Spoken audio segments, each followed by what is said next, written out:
Tahun 2014 adalah tahun kuda kayu berelemen pasir emas. Walau ada embel-embel emas bukan berarti segalanya lebih mudah. Apalagi ini tahun pemilu. Tapi warga Tionghoa percaya bila semua mau bekerja sama, Indonesia akan lebih baik.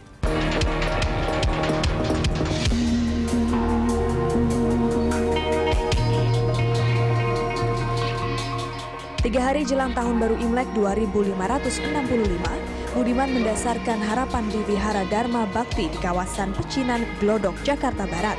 Lelaki 69 tahun ini berharap di tahun kuda, tak hanya dirinya yang bisa berubah menjadi pribadi yang lebih baik, tapi juga yang utama Indonesia bisa lebih sejahtera.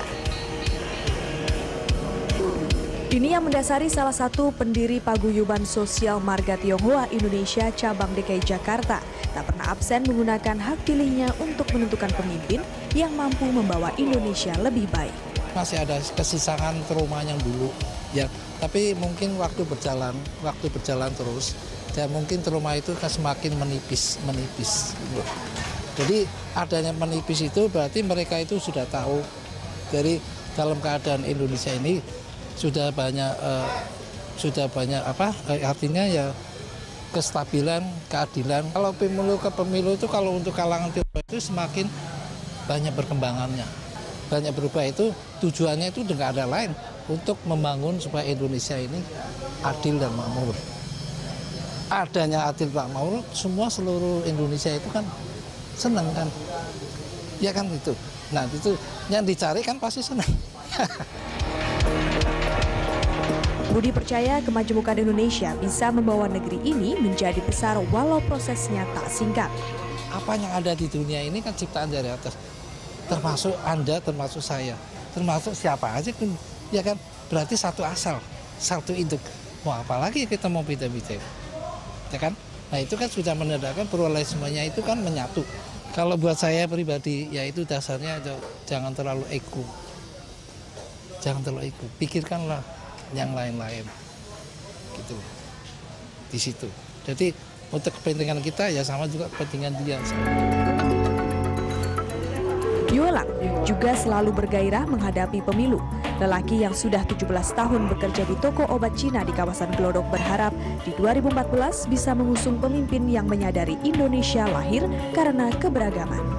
Kita dukung ya, kita harus jangan golput, kita harus dukung ke TPS. Kita sebagai warga negara Tionghoa, kita harus datang dan memilih.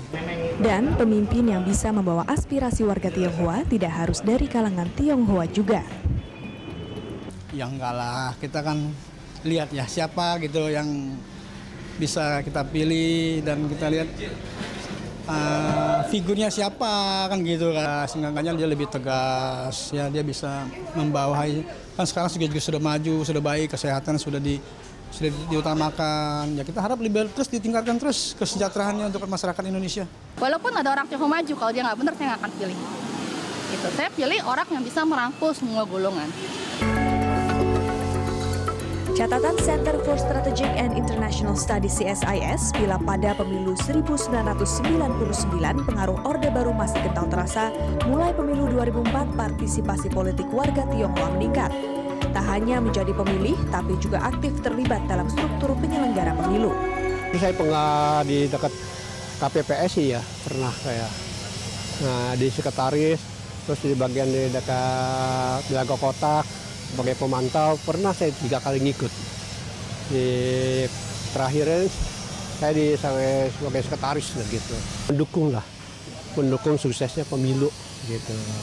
Jadi kita kalau bilang satu suara, kalau 50+1 pun kita menang. Tapi warga Tionghoa mencatat diskriminasi masih ada.